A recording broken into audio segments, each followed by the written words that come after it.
Shirina says, Sheikh, I get premonition. Most of them are true. I get them via dreams. Some are too deep that I can see a vague picture of something happening somewhere else while I'm awake, mostly regarding my siblings or husband. What is the basis of this in Islam? Why does this happen?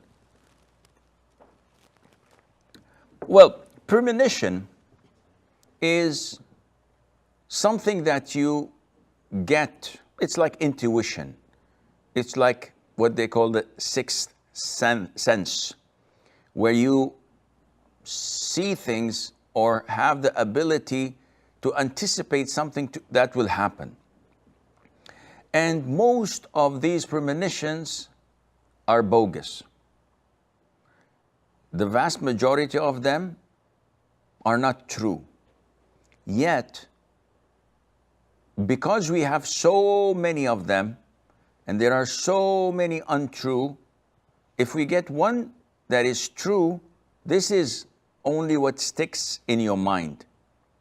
It is like what the soothsayers say. The Prophet told us, ﷺ, that the jinn climb one over the other until they reach the lower heaven.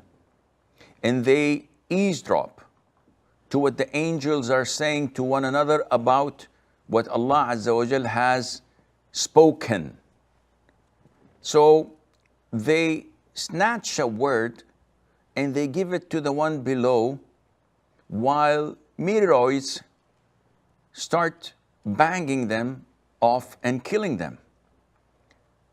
One of them manages to flee, and he throws this word that he heard in the heavens to a soothsayer or a fortune teller from the humans, who mixes it up with 99 lies. These 99 lies include his intellect, using his brain in analyzing what you're doing, from your fingernails, from the way you look, from the way you speak, from Googling, from looking at your Facebook page and Twitter, and obtaining knowledge from you. So when you come, he speaks, carelessly, and puts these information inside about your school, about your neighbors, about your work, about how you feel, about your birthdays. And you think, wow, this guy knows the future. How did he know all of this? And then he gives you one lie of a prediction that will happen in the future, which relates to what was said in the heavens. And when it happens, the 99 lies that he had said, you tend to forget. All what resonates is the simple truth that he had said, which was eavesdropped from heavens. Likewise, what we get from these premonitions, from these intuitions, from these gut feelings, and it becomes true. And this is why, if you look at the past, you'll find, for example, that Umar ibn al-Khattab had some of these visions, if you may. Abu Bakr also had a very strong feeling that what is going to be born after his death, because he was on his dying bed and his wife was pregnant and nobody knew that she was pregnant, that she would bring a female. And they said, how do you know? He said, I know. Umar ibn al-Khattab was in Medina on the pulpit giving the khutbah, and all of a sudden he said, Ya Sariyat al-Jabal, Ya Sariyat al-Jabal.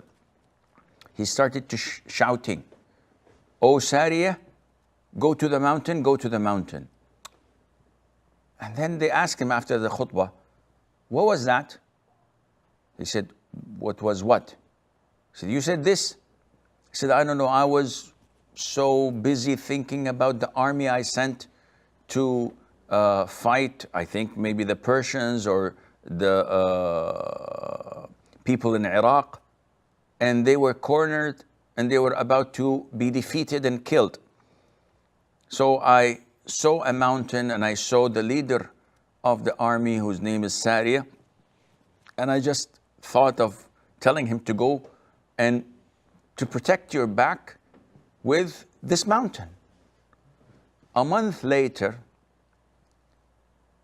they came back and the news came that on that particular day where Umar was giving the khutbah, they had fierce fighting with the enemies and they were about to be defeated until they heard Umar's voice telling them, go and protect your back with the mountain. And they did so, and Allah Azza wa Jal saved them. Now, this kind of stories gives us a wild imagination. And it depends how wild it is on your iman and on what's happening to you.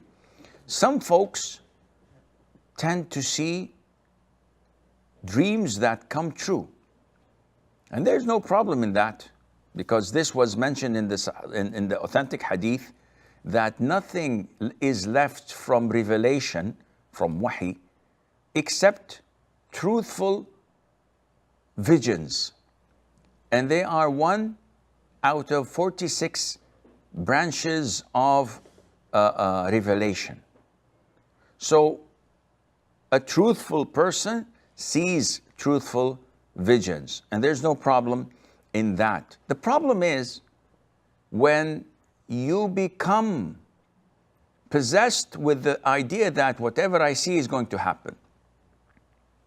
And when people claim to be allies of Allah, they are awliyaullah, because Allah has blessed them with this and that, and we know that whatever we see or we feel is going to happen. Now this is a different story. A random vision that takes place and happens, this is a good, glad tiding. There's no problem in that. But to think that whatever I think of is going to happen, now this is an obsession. And this is whispers of shaitan.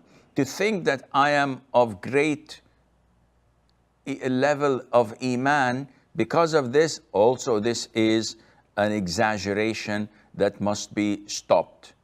Visions can be from Allah if they're good, can be from shaitan if they are depressing and sad and evil, and can be from your subconscious, depending on your work, depending on your daily activities. So don't put a lot of emphasis on it, and don't think so high of yourself because of it. And always remember that 1 may happen and 9 fails. So don't rely always on your gut feeling, and Allah Azza wa Jal knows best.